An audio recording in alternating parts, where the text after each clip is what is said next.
The day I refused to babysit my sister's children, my mother took the house title away from me. But she didn't expect Grandma to have her final say. The day my mother threatened to take away my home started like any other Thursday, with my sister London calling to dump her latest crisis in my lap. I'd been elbow deep in paperwork at my desk when my phone lit up with her name. My name is Robin, and I've spent 32 years being the family fixer, the responsible one, the reliable one, the one who's always there to clean up everyone else's messes. Robin, I need you to watch the kids tonight. London's voice crackled through the speaker. Not hello, not how are you, just straight to what she needed. Chad and I have this really important dinner with his boss and our regular sitter cancelled. I glanced at the stack of reports I needed to finish by tomorrow. London, I can't. I have a major deadline. Oh come on, you always say that. What could be so important? You're just pushing papers around. My coworker Reed looked up from his desk, raising an eyebrow at my expression. He'd heard enough of these conversations to know exactly who was on the phone. Actually, I'm preparing quarterly projections that Mom already said you'd do it, London interrupted. We're dropping the kids off at 6. The line went dead before I could protest. I dropped my head into my hands with a groan. Your sister again? Reed asked, rolling his chair over. You know, you are allowed to say no sometimes. You don't know my family, I sighed. Besides, I live in Grandma Tricia's house. Mom never lets me forget that she could contest the will if she wanted to. That's manipulation, and you know it, Reed said firmly. Your grandmother left you that house because she wanted you to have it. Before I could respond, my phone buzzed with a text from Mom. Family dinner tonight, 7 p.m. sharp. Need to discuss something important. Perfect, I muttered, because this day wasn't complicated enough already. The family dinner was exactly what I'd expected. Mom holding court at the head of the table while London dominated the conversation. I pushed my untouched lasagna around my plate, trying to tune out my sister's lengthy commentary about her husband's latest promotion. And that brings me to our big announcement, Mom said, setting down her wine glass. London and Chad are finally ready to buy their dream home. That's wonderful, I said automatically. Though something in Mom's tone made my stomach clench. The thing is, London jumped in, we need a slightly larger down payment than we expected. Mom suggested we could sell this house. My fork clattered against the plate. Sell the house, Grandma's house, but you left it to me. Don't be selfish, Robin, Mom cut in sharply. This is about what's best for the whole family. London has children to think about. Besides, you're just rattling around in this big place by yourself. I'm not being selfish, I protested, my voice shaking. This is my home. Grandma wanted what your grandmother wanted, Mom spoke over me, was for this family to support each other, and right now your sister needs our support. Unless you'd rather I take a closer look at the terms of that will. The threat hung in the air between us. I stared at my mother, really seeing her for the first time. The calculated gleam in her eyes, the satisfied curl of her lips. She'd been planning this ambush all along. London reached across the table to pat my hand. Don't worry, we'll find you a cute little apartment somewhere, and this way you'll be closer to help with the kids. I pulled my hand away, my grandmother's words echoing in my memory. Stand up for yourself, little bird. Don't let them clip your wings. I need some air, I managed, pushing back from the table. Neither of them tried to stop me as I fled to the back porch where I'd spent countless hours with Grandma Tricia and for our final years. The cool evening air helped clear my head, but it couldn't wash away the bitter taste of betrayal. Through the kitchen window, I could hear Mom and London already discussing paint colors and renovation plans as if my cooperation was a foregone conclusion.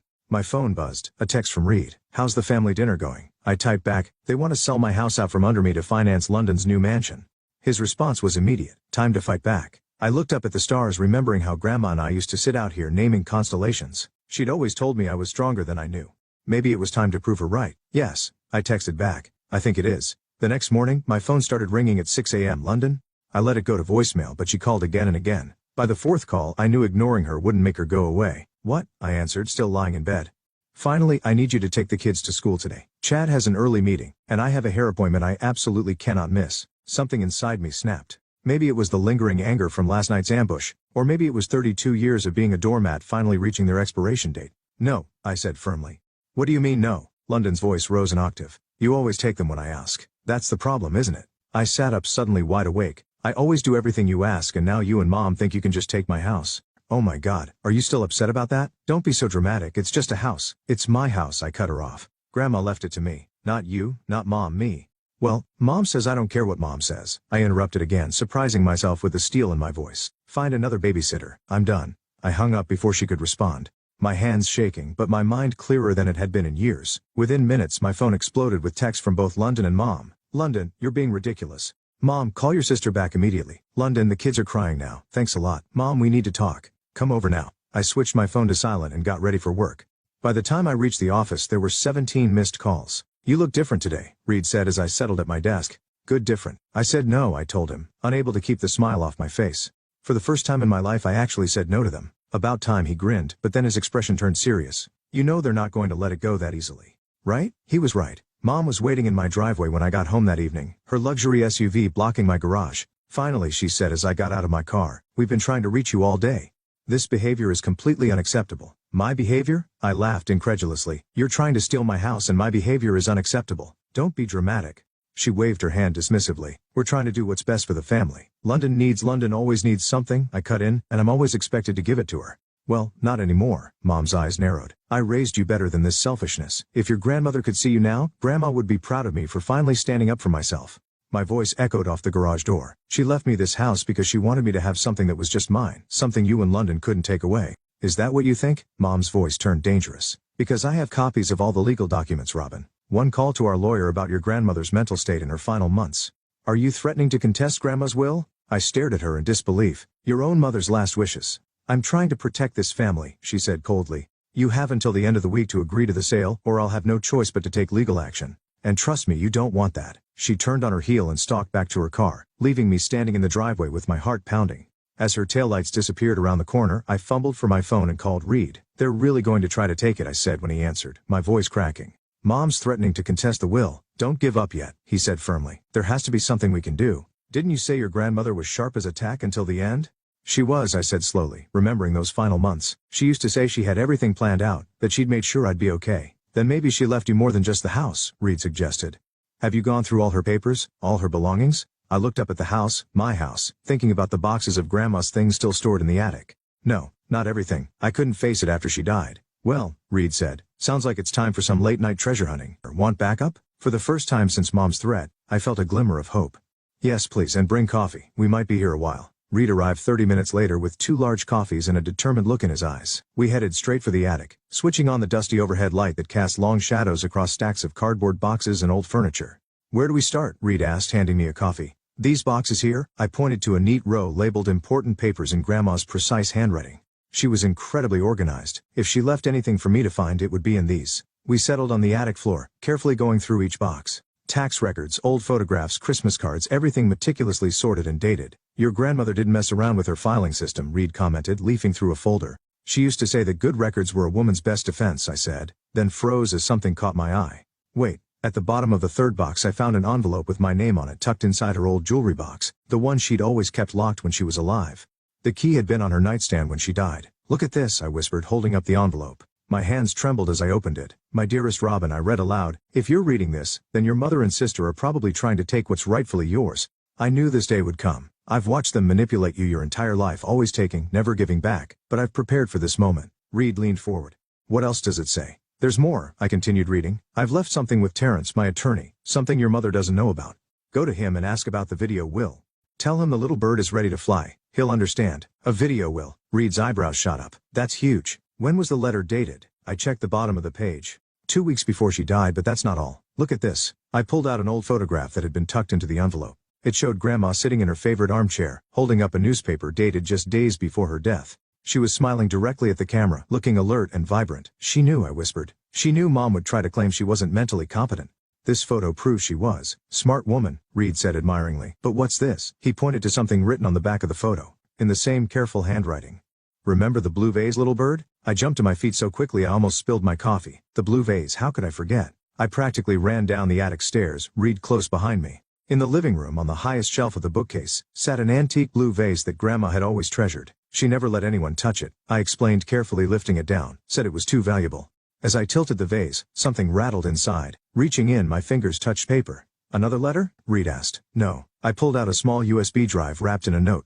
Even better, the note read, "Backup copy of the video will, just in case Terrence's copy mysteriously disappears. You always were my clever girl." "Your grandmother was a genius," Reed said, shaking his head in amazement. "She thought of everything." I clutched the USB drive like a lifeline. "I need to call Terrence first thing in the morning. Mom gave me until the end of the week, but I'm not waiting." "I want to know what's on this video. Want me to come with you?" Reed offered. For moral support, I nodded gratefully. "Please. I have a feeling I'm going to need it." My phone buzzed. Another text from London. "Mom's really upset. Just give in already. It's not like you need all this space anyway." I showed the message to Reed, who scowled. "They really don't get it, do they? This isn't about the space." "No," I agreed, looking around at the home my grandmother had left me. "It's about 32 years of giving in, but Grandma knew.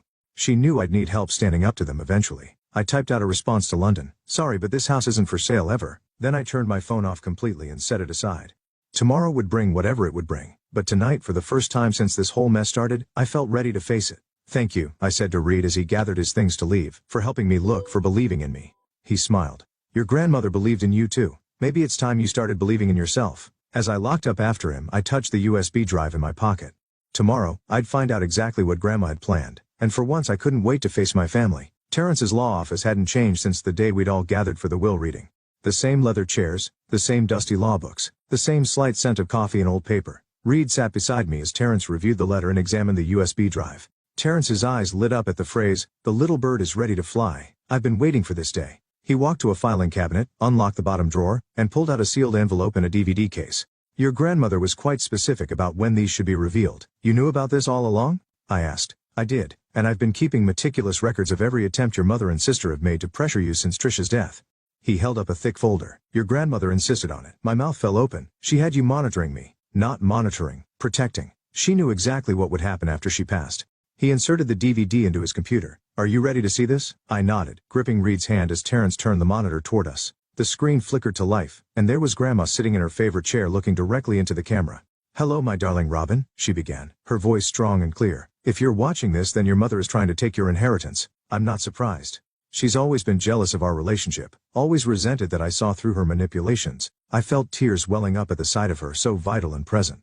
"Now pay attention because this is important," Grandma continued. "There's a special clause in my will, one that your mother doesn't know about. If anyone contests the will or attempts to coerce you into selling the house, they forfeit their own inheritance entirely. Everything, the trust fund, the investments, all of it goes to you." "What?" I gasped. Furthermore, Grandma's eyes twinkled with mischief. "I've documented every instance of your sacrifices for your family over the years. The vacations you canceled to babysit, the career opportunities you passed up to help London, the money you've spent supporting them.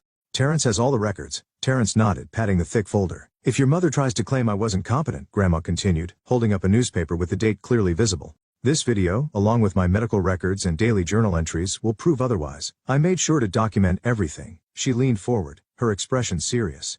"Robin, my sweet girl, you've spent your whole life putting everyone else first. It stops now. This house is yours, free and clear. You out of what's rightfully yours." The video continued for several more minutes as Grandma outlined specific instances of manipulation she'd witnessed, dates, amounts of money, all meticulously documented. "One last thing," she said near the end. "In the envelope Terrence has, you'll find letters I've written to both your mother and London. They detail exactly why I made these arrangements and what I think of their treatment of you. You can choose whether to share them or not." When the video ended, the office was silent except for my quiet sniffling. Reed squeezed my hand. "There's more," Terrence said, opening the folder. "Your grandmother left detailed instructions about how to proceed. Would you like to see them?" I wiped my eyes. "Yes, show me everything." For the next hour, Terrence walked us through the documentation, bank statements showing my financial support of London's family, emails and texts proving the constant demands on my time, medical records, and witness statements confirming Grandma's mental clarity. "This is airtight," Reed whispered. "They can't touch you." "What do you want to do?" Terrence asked, closing the folder. "We can send a formal notice to your mother immediately," or my phone buzzed. Another threatening text from Mom. "Have you made the right decision yet? Time's running out." I showed it to Terrence, who raised an eyebrow. "Perfect timing. Shall we respond?" "Yes," I said, straightening my shoulders, "but not by text. Can you set up a meeting?" "Here, in your office. I want them to see the video themselves." "Of course, when?" I thought about Mom's end-of-week deadline. "Tomorrow, before they can make any legal moves of their own." "I'll arrange it," Terrence said, reaching for his phone. "And Robin, your grandmother would be very proud of you right now." As we left the office, Reed turned to me. "Are you ready for this?" I touched the envelope containing Grandma's letters to Mom in London. "You know what, I really am. For the first time in my life, I'm not afraid of them." "Good," he smiled. "Because tomorrow is going to be interesting." "Tomorrow," I agreed, "everything changes." I spent that evening reading and rereading Grandma's letters to Mom in London. Each word was like a sword of truth, cutting through decades of manipulation. When my phone rang at 9 p.m., I wasn't surprised to see London's name. "Where have you been?" she demanded. "Mom's been trying to reach you all day." "I've been busy," I replied calmly. "Actually, I'm glad you called. There's a meeting tomorrow at Terrence's office, 10 a.m. sharp." "A meeting? What meeting?" "About the house. Bring Mom." "Finally." London's voice dripped with satisfaction. "I knew you'd come around. I'll tell Mom you're ready to sign." I didn't say that. I cut her off. "Just be there." I hung up before she could respond, then turned to Reed, who was helping me organize Grandma's documentation. "They think I'm surrendering. They're in for quite a surprise," he said, sorting through bank statements. "Look at this. You've given London over $40,000 in loans that were never repaid, plus countless hours of free childcare," I added, checking my watch. Speaking of which, right on cue, my phone buzzed with a text from London. "Since we're meeting tomorrow anyway, can you watch the kids tonight? Chad and I want to celebrate." Instead of responding immediately, I took a deep breath and snapped a photo of the bank statement showing all her unpaid loans. I sent that with the message. No. And we need to talk about when you're planning to pay these back. The response was immediate. That was years ago. You said those were gifts. No. You said they were gifts. I said they were loans. We can discuss it tomorrow. I turned my phone off again and looked at Reed. That felt good. You're getting better at this, he grinned. Want to practice what you're going to say tomorrow? We spent the next hour rehearsing with Reed playing devil's advocate and throwing every possible argument my way. By the time he left, I felt prepared for whatever Mom and London might try. The next morning, I arrived at Terrence's office early. Reed came with me for support, waiting in the reception area while I met briefly with Terrence. Are you sure you want to do this? Terrence asked, holding the DVD. Absolutely, I nodded. They need to see it all. Mom and London arrived together, both dressed like they were heading to a business meeting. Mom's face was set in its usual expression of stern disapproval, while London looked smugly triumphant. Well, Mom said as they sat down, I'm glad you finally decided to be reasonable about this. Actually, I replied, meeting her gaze steadily. I have decided to be reasonable, just not in the way you think. Before she could respond, Terrence cleared his throat. Before we proceed, I need to play something for you both. Play something? Mom frowned. What is this? This, I said as Terrence started the DVD. Is Grandma's video, Will? The color drained from Mom's face as Grandma appeared on screen. London's smug smile faltered. As the video played, their expression shifted from confusion to disbelief to growing horror. When Grandma detailed the clause about contesting the will, Mom jumped to her feet. Turn it off, this is ridiculous. Sit down, Deborah, Terrence said firmly. There's more. We watched in silence as Grandma laid out her documentation of their manipulation. When she mentioned the financial records, London started to cry. You've been keeping track of everything, she sobbed. That's so calculating. No, I corrected her. That's protecting myself, something I should have done years ago. When the video ended, Mom's hands were shaking. This is all very touching, but it doesn't change anything. We can still contest. Actually, Terrence interrupted, opening his folder. It changes everything. I have here signed statements from Trisha's doctors, dated video evidence of her mental clarity, and extensive documentation of the systematic financial and emotional manipulation of Robin. If you contest the will, not only will you lose, but you'll forfeit your own inheritances as per the clause you just witnessed. You can't do this, Mom whispered. I'm not doing anything, I said quietly. I'm just finally standing up for myself. The house is mine. It's staying mine, and from now on things are going to be very different. I pulled out Grandma's letters. She left these for you both. Read them or don't, that's up to you, but either way we're done here. As I stood to leave, London grabbed my arm. Robin, please, you can't just. I can, I said, gently removing her hand. And I am. We'll talk again when you're ready to treat me like an equal, not a servant. I walked out of the office with my head high, hearing Mom's angry voice fade behind me. Reed was waiting in reception, concern written all over his face. How did it go? I smiled. Exactly like Grandma planned. The aftermath of the meeting was like the calm before a storm. 3 days of complete silence from both Mom and London. No calls, no texts, no surprise visits. I should have known it wouldn't last. They're planning something, Reed said over lunch at work. Your mother doesn't seem like the type to give up easily. As if on cue, my phone lit up with a message from an unknown number. It was a screenshot of a social media post from London. Heartbreaking when family members take advantage of a beloved grandmother's declining mental state for their own gain. Some people will do anything for money. And there it is, I sighed, showing Reed the phone. She's trying to turn the family against me. Good thing your grandmother left you all that evidence, he said. Want to fight fire with fire? I grinned, pulling out my own phone. I selected a clip from Grandma's video, the part where she held up the dated newspaper and discussed her medical records, and posted it with the caption, "Since some people are spreading lies, here's the truth straight from Grandma herself." Within minutes, my phone exploded with notifications. Family members I hadn't heard from in years were commenting, messaging, calling. Most were shocked, not by Grandma's mental state, but by Mom and London's behavior. Robin, a familiar voice called from across the office cafeteria. I looked up to see my cousin Sarah approaching. I just saw your post. Is it true about Aunt Deborah trying to take your house? It's true, I nodded. Want to see the rest of the evidence? For the next hour, Sarah looked through the documentation Reed and I had organized. Bank statements, text messages, emails, years of demands and manipulation laid bare. This is insane, Sarah shook her head. But you know what? It explains so much. Remember my wedding? London demanded I change my date because it conflicted with her vacation. And Mom made me convince you to do it, I remembered. I'm sorry about that. Don't be. Sarah squeezed my hand. But you should know. London's been calling everyone in the family, trying to gather support to challenge the will. She's telling people you manipulated Aunt Tricia. Let her try, Reed said firmly. We have proof. My phone buzzed again, this time with a text from Mom. Take down that video immediately.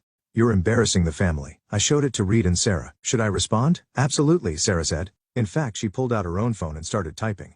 What are you doing? Posting my own story, she smiled, about how London made me change my wedding date, and how Aunt Deborah threatened to boycott if I didn't. I'm sure other family members have similar stories. She was right. Over the next few hours, the family group chat exploded with similar tales. Cousin Mike shared how London had demanded he give her his car because she needed it more. Aunt Patricia revealed how Mom had pressured her to invest in London's failed business venture. Then came the message I'd been waiting for from Terrence. Your mother's lawyer just called. They're backing down. The threat to contest the will has been withdrawn. I forwarded the message to Reed and Sarah. We did it. No, Reed corrected me. You did it. Your grandmother just gave you the tools. My phone rang. London again. This time, I answered on speaker. How dare you post that video? She shrieked. Do you know what people are saying about me? Only the truth, I replied calmly. Everything in that video is documented fact. I'm your sister. You're supposed to support me, and you're supposed to support me too, I said. But you never have. It's always been about what you want, what you need. Not anymore. Mom was right, London spat. You've changed. You're not the sister I knew. Thank goodness for that, I replied and hung up. Sarah stood up gathering her things. I should go, but Robin, I'm proud of you, and I'm pretty sure Aunt Tricia is too wherever she is. After she left, Reed turned to me. How are you feeling? Lighter, I said, realizing it was true. Like, I can finally breathe. My phone buzzed one more time. Another family group chat message. This one from my elderly Aunt Rose. I just watched Tricia's video. That clever woman. She always said she was watching, always taking notes. Nobody believed her. Well done, Robin. Stand your ground. I smiled, thinking of Grandma's favorite saying. The truth always comes out in the wash. She'd planned it all, knowing exactly what would happen, knowing I'd need the whole family to see the truth to truly break free. Ready to head back to work? Reed asked. Actually, I said, I think I'm ready for anything. 1 week after the video went viral within our family, Mom showed up at my door. No warning, no text, just the sound of her car in my driveway at 7 p.m. on a Tuesday. Reed, who'd come over to help me sort through more of Grandma's papers, tensed when we heard the doorbell. Want me to stay? He asked. I took a deep breath. No, I need to handle this myself, but maybe wait in the kitchen. Mom looked smaller somehow, standing on my porch. Her usual perfectly pressed outfit was wrinkled, and her eyes were red. I read the letter, she said without preamble. The one Mom, your grandmother, left for me. I stepped aside to let her in, noticing how she hesitated before entering, like she wasn't sure of her welcome anymore. Would you like some tea? I offered, more out of habit than anything else. No, she shook her head. I need to say something, and I need you to listen. We sat in the living room, the same room where she'd threatened to take my house just weeks ago. The blue vase still sat on its shelf, a silent witness. Your grandmother, Mom started, then stopped, her voice cracking. In her letter she described watching me raise you girls. She said I'd created a monster in London and a martyr in you. I stayed silent, waiting. She wrote about every time I forced you to give up something for your sister. Every time I dismissed your dreams because London's needs came first. Mom's hands twisted in her lap. She kept a diary. Did you know that? Every incident, every manipulation, all written down. I know, I said quietly. I've read it. Of course you have. Mom laughed bitterly. She left you everything, didn't she? All her secrets, all her plans? She trusted you, not me, her own daughter. She loved you, I said. That's why she wrote the letter. Love, Mom's voice rose. She said I'd turned London into an entitled nightmare and you into a doormat. Said she was ashamed of what I'd become. From the kitchen I heard Reed shift slightly, probably straining to hear. Was she wrong? I asked. Mom's face crumpled. No, she whispered. That's what hurts the most. She wasn't wrong about any of it. She pulled something from her purse, a stack of papers. These are the bank statements showing every penny London's borrowed from me over the years. Over $200,000, Robin, and that's just from me. Why are you showing me this? Because I enabled her, Mom said. Just like I enabled her to take advantage of you, and it needs to stop.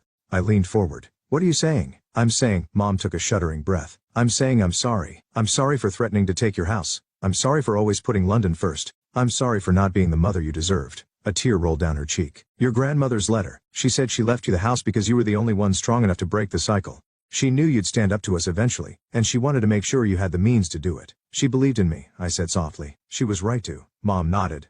You're stronger than I ever gave you credit for? Stronger than me, certainly. She stood up abruptly. I froze in London's access to my accounts. No more loans. No more bailouts. She needs to stand on her own feet. How did she take that? About as well as you'd expect. She's not speaking to me now. Mom smiled sadly. I suppose I deserve that. She moved toward the door then paused. I don't expect you to forgive me. Not right away, maybe not ever, but I want you to know I'm proud of you for standing up to us. For being the person your grandmother knew you could be. Mom, I called as she reached for the doorknob. Would you like to come for dinner next week? Just us. She turned back, hope flickering across her face. I'd like that. After she left, Reed emerged from the kitchen. Well, that was unexpected. Grandma's last revenge, I said, picking up the blue vase and holding it to the light. She knew exactly what that letter would do to Mom, knew it would force her to face the truth. Your grandmother was quite the strategist. Reed smiled. So dinner with your mom next week. Baby steps, I nodded, but real ones this time. My phone buzzed, a text from London. Mom cut me off. This is all your fault. I showed it to Reed, who raised an eyebrow. Are you going to respond? No, I said, deleting the message. She needs to learn what Grandma tried to teach us all along, that real love doesn't come with conditions or demands. I placed the vase back on its shelf, thinking about how far I'd come, how far we all still had to go. Besides, I added, I have dinner plans to make. The autumn breeze rustled through the backyard as I set up tables for the family gathering. Reed arranged chairs while Mom fussed with tablecloths, trying to keep them from blowing away. Are you sure about this? Mom asked for the 10th time. Having everyone here? It's what Grandma would have wanted, I said, placing her framed photo at the center of the main table. Besides, it's time. We'd spent the past few months rebuilding our relationship over weekly dinners. Sometimes awkward, sometimes tearful, but always honest. Today would test how far we'd come. The doorbell rang. Sarah arrived first with her husband and kids, bearing casseroles and hugs. Then came Aunt Rose, Uncle Mike, and a steady stream of relatives I hadn't seen since the whole drama unfolded. Your grandmother would love this, Aunt Rose said, patting my hand. She always said this house needed more laughter. I was arranging the last of the food when Reed touched my shoulder. London's here? She stood at the gate looking uncertain. Her clothes were simpler now, less designer labels, one of many changes since Mom cut off the money supply.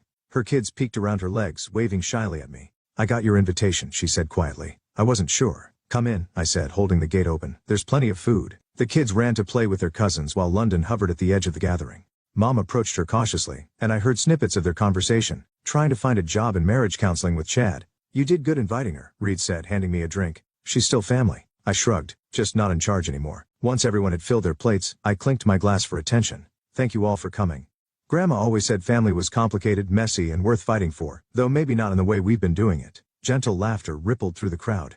She left me this house because she knew I'd need a foundation to stand on. But she left us all something more important. The truth, about ourselves, about each other, about what family really means. I raised my glass toward her photo. To Grandma Tricia, the cleverest woman I've ever known. To Grandma, everyone echoed. Later, as the sun began to set, I found London sitting alone on the porch steps. The kids miss you, she said softly. They keep asking when Aunt Robin will babysit again. London? No, let me finish, she interrupted. I've been seeing a therapist. She's helping me understand things about how I treat people, how I treated you. She twisted her hands together, a gesture so like Mom's that it made my heart ache. I'm not asking for money, she continued, or babysitting. I'm asking, can we try being sisters, real ones this time? It won't be easy, I warned. I'm not going back to how things were. I don't want to go back, she said. Back wasn't good for either of us. From the yard came the sound of children laughing, plates clinking, family talking, real talk. Not the surface-level pleasantries we'd hidden behind for so long.